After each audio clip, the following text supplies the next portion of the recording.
بابلسره موحد قهرمان جهان مدال طلا رو میندازه گردنش.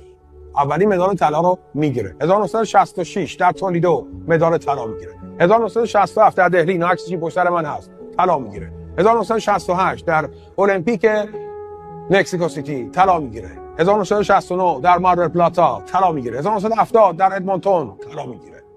مدال‌های طلای فوق‌العاده‌ای که عبدالله موحد میگیره باعث میشه که یکی از بهترین ورزشکاران تاریخ ورزش ایران بشه. عبدالله موحد بخشیده نمیشه، احضار میشه به یک دفتری توی دربار بهش میگن تو باید در مراسم بعدی که برگزار میشه دست شاهو ببوسی تا ببخشیمت. عبدالله موحد میگه من این کارو نمیکنم.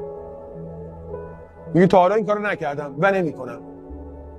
و عبدالله موحد ممنوع الخروج میشه از کشور. نمیذارن دیگه کشتی بگیره، هیچ نمیذارن حتی از کشورم خارج بشه. بره مثلا قرار بوده مربی تیم ملی کشتی